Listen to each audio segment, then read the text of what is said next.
Hi everyone. Friend, बहुत बहुत स्वागत है आपका इस यूट्यूब चैनल बाबा इलेक्ट्रिकल ज्ञान में। फ्रेंड, आज इस चैनल के माध्यम से हम आप लोगों को इलेक्ट्रिकल से संबंधित कुछ नया सिखाने का प्रयास करने वाले हैं, कुछ नया बताने का प्रयास करने वाले हैं। तो आप अगर इस चैनल पर नए हैं तो प्लीज़ आप सब्सक्राइब जरूर कर लीजिएगा।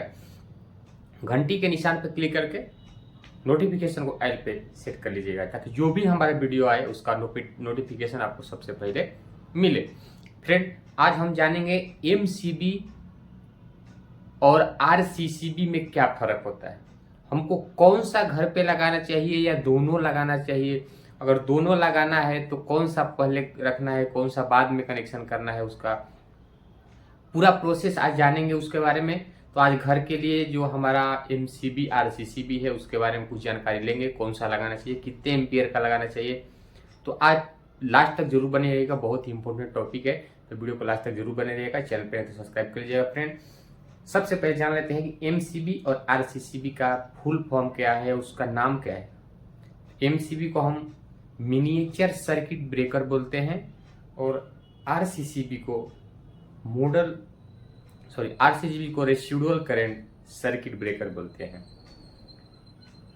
एमसीबी को मिनिएचर सर्किट ब्रेकर और आरसीसीबी को रेसिडुअल करंट सर्किट ब्रेकर बोलते हैं फुल फॉर्म में। सबसे पहले एमसीबी के बारे में जान लेते हैं। देखिए, एमसीबी हमारा जो है वो हमें दो तरह से प्रोटेक्शन देता है, एक शॉर्ट सर्किट से और दूसरा ओवरलोड से। शॉर्ट सर्किट से हमें प्रोटेक्शन कैसे देता है, समझिए आपके घर पे आप एमसीबी लगा रखे हैं और उसके आउटपुट से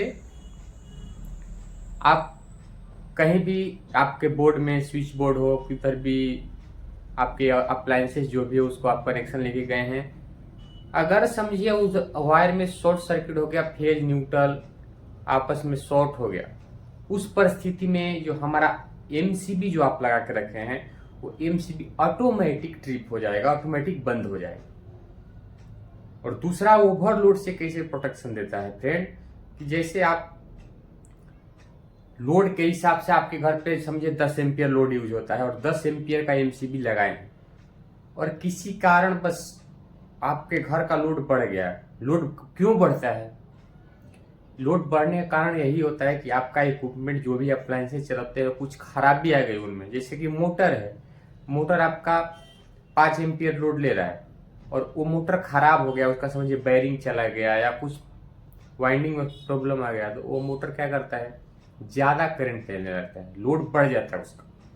उस परिस्थिति में हमारा एमसीबी क्या होगा, ट्रिप हो जाएगा और हमारा जो मोटर ज्यादा खराब नहीं होगा, ज्यादा उसका कुछ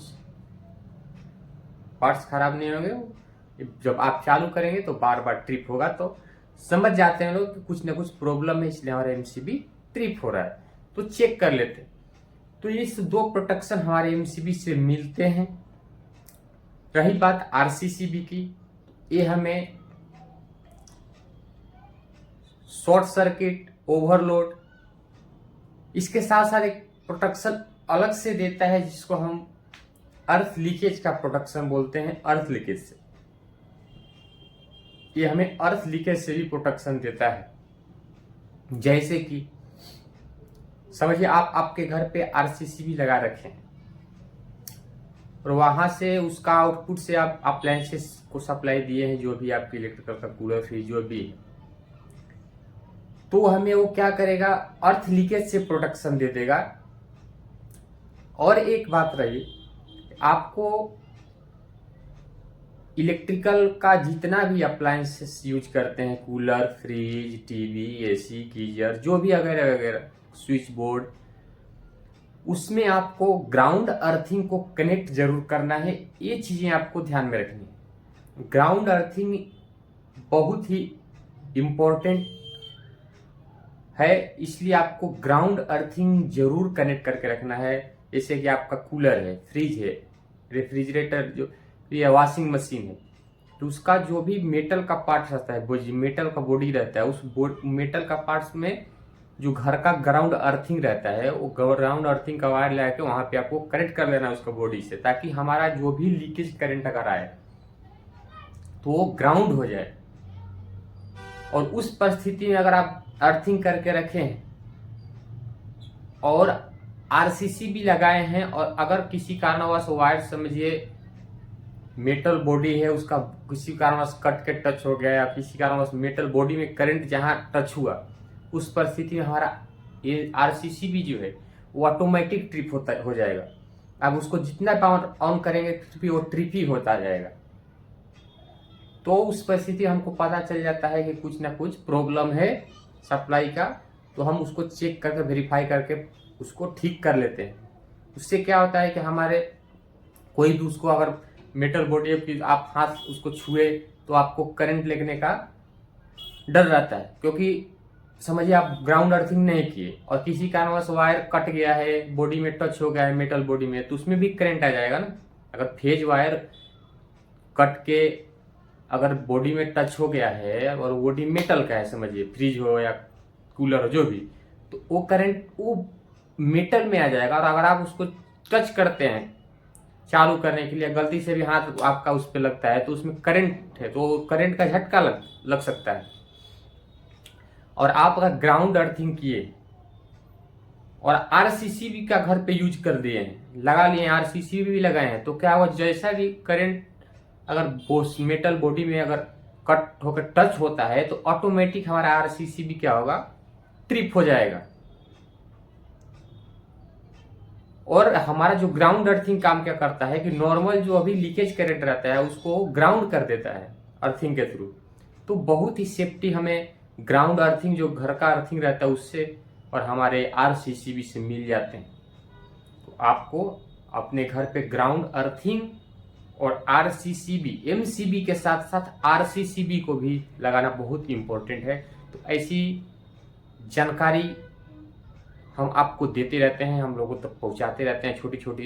तो आपको सेफ रहना है, सेफ्टी से अपने इलेक्ट्रिकल में जितने भी सेफ्टी का एक जैसे एमसीबी हो गया, आरसीसीबी हो गया, फ्यूज हो गया, ये जहाँ पे जिसका यूज करना चाहिए आपको जरूर करना है और घर पे लगा के रखना है। सेफ्टी के लिए बहुत ही इंपॉर्टेंट डिवाइस है सब। तो आपको एमसीबी और आरसीसीबी आपके घर का जो भी लोड है, आपके घर पे आपको लोड को पूरा चालू करके जितना भी आप चीज bulb, fan, TV, cooler, AC जितना भी रखे हैं सबको ऑन करके क्लेम मीटर से आपको करंट चेक कर लेना, कितना लोड आपके घर पे यूज होता है, उस हिसाब से उतना ही एम्पियर का आपको एमसीबी या आरसीसीबी लाना है और लगाना है। ज्यादा लोड के हिसाब से बड़ा नहीं लगाना है, सेम लोड के हिसाब से जितना, अगर समझिए 10 एम्पियर लोड यूज होता है तो 10 एम्पियर का ही एमसीबी और आरसीसीबी लगाना है। और एक बात, आरसीसीबी आपको एक मिली एम्पियर का भी रेटिंग आता है। देखिए अगर समझिए 10 एम्पियर का ले लिए, देखिए उसमें एक 30 मिली एम्पियर, एक 100 मिली एम्पियर ऐसा करके एक रेटिंग आता है उसमें लिखा हुआ।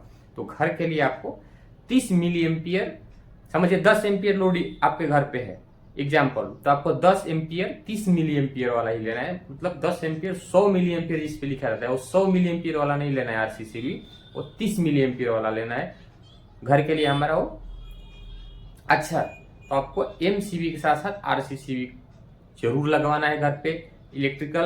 इलेक्ट्रीशियन को बुलाना है, जिनको मालूम है उनसे ही कनेक्शन कराना है। अगले वीडियो में आपको कनेक्शन भी बताएंगे कहाँ पे एमसीबी लगाना है, कहाँ पे आरसीसीबी लगाना है। तो अगली वीडियो में मिलेंगे हम। तो आप बने रहिएगा, अगर चैनल पे तो सब्सक्राइब करके रखिएगा और घंटे के निशान पर क्लिक करके नोटिफिकेशन को ऑल पे सेट कर लीजिएगा ताकि जो भी वीडियो है उसका नोटिफिकेशन आपको सबसे पहले मिले। तो आप हमारे इस चैनल को सब्सक्राइब कर लीजिएगा। अगले वीडियो में हम बताएंगे कि आरसीसीबी एमसीबी का कनेक्शन कैसे होता है। तो आप बने रहिएगा, मिलते हैं अगले वीडियो में। तब तक जय हिंद, वंदे मातरम।